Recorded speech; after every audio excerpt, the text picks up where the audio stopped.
In the quaint, little, and usually quiet town of Woods Hole, Massachusetts, where everyone knew everyone, death had somehow always been a rather familiar visitor. But to be precise, in the fall of 2019, death carried along with it a secret which was so dark that it worked to shatter the town's trust forever. When the absolutely charming 34-year-old Clarice Bennett was found dead in her home, the entire community mourned the loss of a beloved teacher and a lovely mother. But what no one knew or could have ever guessed was that Clarice's death was just the beginning of a twisted tale of betrayal, greed, and the genius of a funeral director who was somehow extremely adept at burying the truth behind his crimes along with the victim, making sure no one ever found out about it. Clarice Bennett had always been the kind of person who lit up a room simply by entering it. She was a high school English teacher who was known for her infectious laughter, her extreme love for poetry, her genius mind, and her unwavering dedication to the betterment of all her students. Everyone knew how she was also a single mother to the 8-year-old Lily, who was the center of Clarice's world in every way imaginable. So when Clarice did not show up for work for 1 week straight, starting from the 23rd of October 2019, her colleagues immediately guessed that something had to be wrong. She had never before missed work even for a single day without informing the management, and never gave up on the time she got to spend with her students. What worried everyone even more was that Lily, Clarice's daughter, had been on a camping trip with her school for the past week and had not been in contact with her mother either. No one in the school even remembered the last time Clarice had taken a break, which made things even more suspicious. All of her colleagues were curious, and even the principal was worried. For some reason, they could sense that something had gone terribly wrong for Clarice to be absent in such a manner. The principal first tried directly calling her, but she did not pick up, her mobile phone and house phone both continuing to ring. By midday, the school principal had called Clarice's closest friend, Megan, to ask about Clarice's whereabouts. It is fair to say that this was done out of nothing but pure concern. Megan was just as confused as the principal about Clarice's sudden absence, claiming how she had not talked to her best friend for the past week now. It seemed as if Clarice had simply disappeared from everyone's life in just the matter of 1 week. Hence, Megan too had no clue what was going on with Clarice, or why could she have been absent. Nonetheless, Megan was surprised and worried because Clarice was not picking up her calls either. This had never happened before because no matter how busy Clarice was, she never ignored Megan. Megan reassured the school principal that she would do something and decided to drive to Clarice's house, her stomach churning with unease and anxiety. As she stepped out of the car and walked towards the front door, she was shocked to see that the door was unlocked and the house inside was eerily quiet. Something felt wrong. Megan could feel it in her bones. She stepped further into the house and called out Clarice's name, but there was no response. Megan continued searching the house, her fear growing with every passing second till she reached the bedroom. Right before her, on the bedroom floor, Clarice's body lay lifeless, the room filled with the rotting smell of flesh. Megan felt tears running down her face as she ran towards her friend, noticing how the rest of the room was in complete disarray. The bedside lamp was knocked over, and the chair by the large window which Clarice used to sit on when reading was completely overturned, thrown rudely at one side. But despite that, there was no sign of forced entry anywhere. Megan quickly whipped out her phone, her sobs echoing through the house as she called 911 to report her best friend's death. Or perhaps, her best friend's murder. It did not take much time for the police to arrive on the scene, the house quickly swarming with officers and investigators alike. But the scene left every single one of them baffled. Clarice's death did not look like a typical homicide since there were no visible wounds on the body. Moreover, there was no blood anywhere, and no obvious signs of struggle either. It felt as if Clarice had just fallen dead out of nowhere. The officers had immediately noted the disarray in the bedroom and the fact that Clarice's purse was missing. They had diligently searched all over the house, but the purse was nowhere to be found. But after investigating for hours, they still found no evidence of foul play and decided to treat the case as nothing but just another potential homicide while waiting for the medical examiner's report to know more about what might have gone wrong. That was the only revelation which could make things clearer, forcing the direction of the investigation towards a speculative setting. Just as expected, the case took momentum when the medical reports returned, the examiner's findings causing the mystery to deepen dramatically. The reports clearly mentioned how Clarice had died from a lethal dose of fentanyl, which was a powerful synthetic opioid. The drug had been mixed into a glass of wine which was found on her nightstand and had been immediately taken for examination. The police was now once again on a clear path, knowing fully well that this was a case of poisoning, but the question still remained, who would even want Clarice dead? Clarice's little girl, Lily, had quickly been called back from camp and entrusted in Megan's care. Detective Laura Hayes, who was a seasoned investigator with a sharp eye for detail, immediately took charge of the case and began by interviewing Clarice's friends, family, colleagues, and the principal who had first been worried about her. Everyone she talked to only described Clarice as someone who was extremely kind, generous, and well-loved by all. Lily could not stop crying, extremely traumatized by the entire thing, but she too claimed how her mother was an amazing woman with no one around her who might have hated her. Detective Laura could see that the little girl was wise beyond her years. It was evident that Clarice had clearly never been hated by anyone. She had no known enemies, no bitter exes, and no financial troubles either. Despite this simple and perfect report, Laura continued to dig deeper, knowing that something was still not right. As she went further into the throat of this mystery, she uncovered a startling detail which confused her all over again. Clarice's small library, where she kept a desk for her work documents, had a locked drawer which was broken by the police to survey its contents. That was where Laura had found the documentation for the life insurance. Clarice had recently taken out a $500,000 life insurance policy, with her daughter as the sole beneficiary of all the money. In any other typical case, the police would have blamed the daughter, but Lily was only 8 and clearly innocent. In her long career, she had seen quiet a lot of times how life insurance policies mostly turned into death sentences, and this could very well be one of those times. Or perhaps not, but she still had a lot to find out and uncover. Something had to be wrong. Laura's instincts told her that this insurance policy with such a hefty amount was a key piece of the puzzle and might lead her directly to the murderer. She turned her attention first to Clarice's ex-husband, Daniel Bennett, who had a long history of financial instability as per Laura's investigative reports. But Laura was puzzled when Daniel turned out to have an airtight alibi, which said that he had been out of town on a business trip at the time of Clarice's death.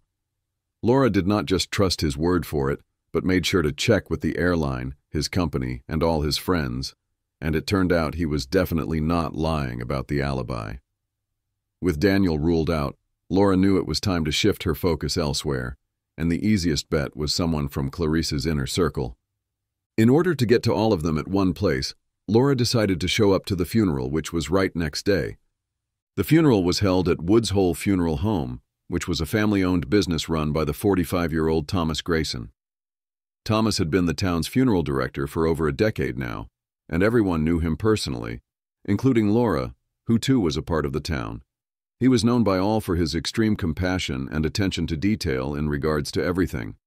Laura had seen the funeral house before and remembered how fancy the place was, and Thomas's house right above it was even fancier. He made money from his business and various investments, and clearly everything was paying him off. He had handled all the funeral arrangements for countless families around town, including Clarice's very own parents when they had passed away just in the beginning of the year. From what Laura knew, he was respectful and kind, and extremely good at what he did, despite the sad nature of his job. Dressed modestly in black, Laura went to the service, noticing how it was a somber affair with friends, family, and all of Clarice's students packing the chapel to pay their respects to the lovely woman. Lily, too, was there, appearing heartbroken and wrecked, but Detective Laura was extremely happy to see that Megan, who was Clarice's best friend, was not allowing the little girl to leave her sight even once. Anyone who would have barged into the chapel at that moment would immediately know that Clarice was a well-loved woman who was extremely social as well. Thomas delivered a heartfelt eulogy at the service, just as he did for all of the funerals he conducted, and praised Clarice's kindness and dedication to her community. Lily, too, read a poem she had written for her mother, breaking down multiple times as she read it. The only thing Laura was happy about was the fact that Clarice had done enough for her daughter that she would never want for anything in life. She was still worried about who would care for Lily after this thing, because the little girl did not seem too close to her father. Laura wondered if the murderer could be someone who knew about the insurance and had done all this in order to have Lily's guardianship and exploit the insurance money. But in her investigation, it had seemed as if most people, including Megan, did not even know about the insurance at all. It was clear that Clarice, despite being the nice and kind person she was, still knew how to keep her secrets. Laura stayed there for the entire thing, but her focus was anchored on the people attending rather than the funeral itself. As the mourners filed out of the chapel, the detective lingered behind them, ready to begin her investigation. Just then, something clicked in her mind as Thomas's demeanor caught her attention. To her surprise, the usually kind and calm man appeared nervous and fidgety, as if he were hiding something. He kept looking all around himself, even during the burial, his face a picture of rather evident worry. She continued to stare at him, the perspiration on his forehead, the shaking of his hands, and how the usual smile on his face had disappeared entirely. Something was clearly wrong. Thomas also kept returning to his office, and then coming out in the service room every few minutes as if someone or something was waiting for him inside. Why would the town's funeral director have something to hide? Or perhaps he was just having a bad day. Laura was not certain, but still felt the need to find out more. She could sense something was off about the whole thing, and her instincts were usually always right. Years of working as a detective had made her perfect her investigation skills, and she was always on point when it came to her gut. She could not let Thomas go and her suspicions die until finding out more about him and his link to Clarice's murder. Even after talking to all of Clarice's friends and family after the service, she found nothing to pin on anyone and instead decided to pay Thomas a visit the very next day. When she arrived at the funeral home, she found him in the embalming room as he was preparing another body for burial. He seemed surprised to see her, his expressions changing momentarily, but he immediately concealed it. That made Laura even more curious. Once he had more control over himself, he greeted her politely, but still seemed uneasy when Laura began to ask questions about Clarice's funeral arrangements. Laura noticed that he avoided eye contact with her and continued to give rather vague answers about everything. Sensing that something was seriously wrong with his attitude, Detective Laura Hayes decided to dig deeper. After mounds of investigation about Thomas, her breakthrough finally came when she started to review the security footage from Clarice's house. The camera had been so well concealed in the overgrown wall climbers outside Clarice's house that Laura had not even been able to spot the camera earlier. But one of the other detectives working with her on the case had caught the signal on his phone to connect the camera, and Laura had searched the house rigorously until they had found it. The camera had been installed by Clarice the previous year after a sudden break-in on her property. She had been scared, and everyone in town had suggested her to get a camera, but no one knew if she had actually gone ahead with the advice. Even Lily had not known about the existence of the camera behind the wall climbers. Perhaps that had been Clarice's plan all along. Laura immediately began to scour the footage right from the night of Clarice's death, and just as she had hoped to see, she found something, the revelation shocking her. The camera was old and hidden, which made the footage rather grainy and difficult to understand, but Laura could make out the figure of a man wearing a dark hoodie and carrying a small bag, as he entered inside Clarice's house on the night of her death. The man happened to have a key with him, which only made everything even more suspicious and forced Laura to keep on scouring. She used some tools to enhance the video, finally being able to get a better definition and zoomed in on the man's face. Her heart skipped a beat as she kept staring, unsure of what was before her. It was none other than Thomas Grayson, the town's funeral director, the very man Laura had suspected just one day ago. Laura knew she had hit the jackpot. This information was going to lead her straight to the murderer, and she would finally be able to solve this mystery which was causing her extreme stress and trouble. She could sense that the truth was already before her eyes, and all she needed to do now was tread deeper. Without wasting a single second on anything else, Laura immediately used the video as proof to obtain a search warrant for the funeral home, ready to make Thomas talk. He had lied long enough, and Laura was not going to give him another chance to leave this mess. Just as she had expected, Thomas was shocked at the search but could do nothing to stop them, and what Laura found inside the funeral home was more shocking than she could have imagined. In a locked drawer in Thomas's office, whose key she forced him to give to her, was the very purse which had been missing from Clarissa's own house. It was hidden along with a vial of fentanyl and a handwritten note detailing Clarissa's life insurance policy. That was all that Laura needed to justify Thomas's weird behavior, but she still did not understand why would he even kill the poor woman. What motive could he possibly have? Thomas was rigorously questioned about his involvement in the case, but he remained quiet until he was bribed with a shorter sentence if he confessed without causing problems. That finally made him talk. In his anger and frustration, he ended up saying how one small mistake from his end had landed him here. If only the detective had not been keeping a close eye on him on the funeral day, he would have buried Clarissa's purse alongside her too, and they would have never been able to reach him. Laura was confused, catching on to his use of the word too, which made her question him about what else had he buried with Clarissa's body. She could see she had caught Thomas again because he seemed speechless. Without waiting for him explanation, Laura immediately ordered an exhumation of Clara's body, ready to put an end to this twisted tale. Thomas was still refusing to say anything, and stayed quiet for the whole thing. When the casket was finally opened, the investigators were shocked to find a second body buried right alongside Clara. On further investigation, Laura immediately recognized him as a man who had been reported missing months earlier from this very town.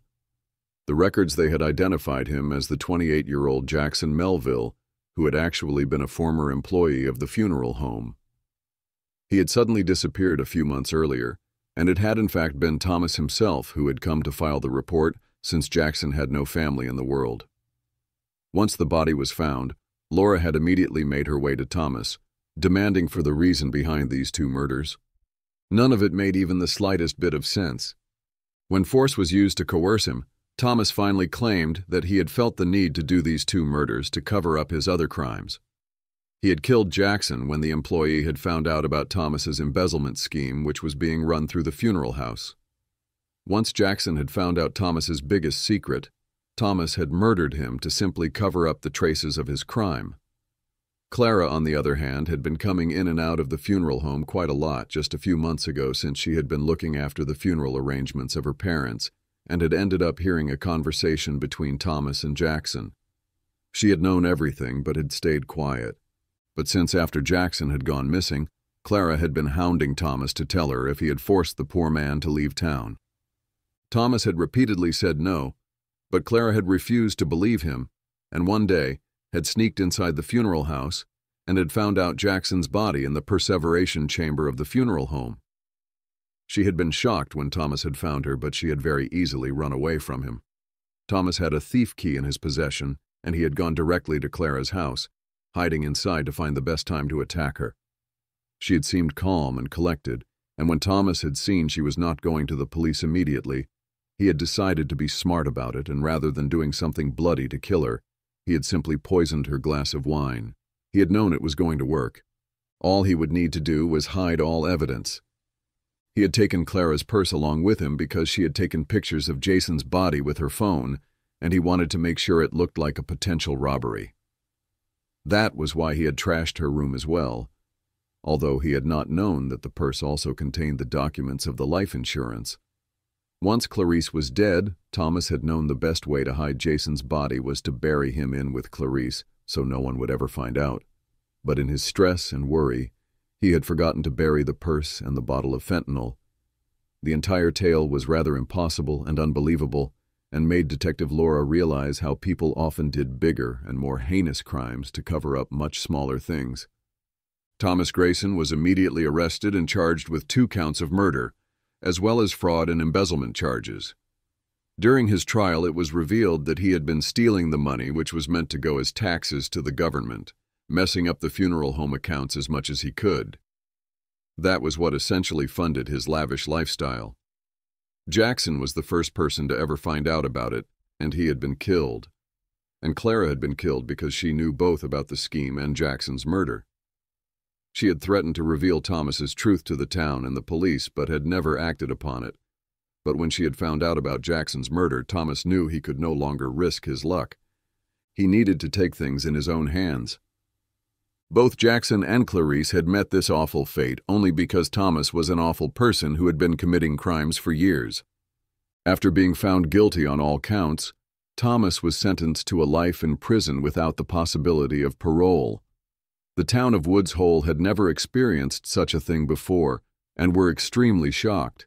They were left to reel with the effects of the heinous crimes which had been committed right under their noses and struggled with coming to terms with the betrayal of a man they had trusted in their most vulnerable moments, a man who had very much just been like family. It was extremely difficult for almost everyone to believe.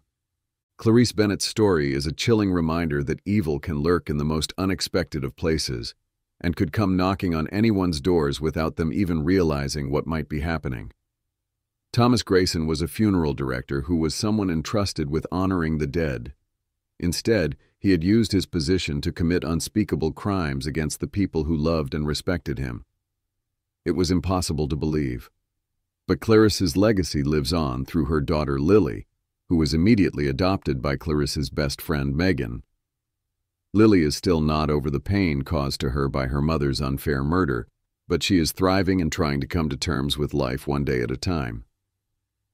As for Woods Hole, the town has vowed to never forget the lessons they learned from this tragic case, and have learned not to trust anyone without first questioning what lies beneath the surface.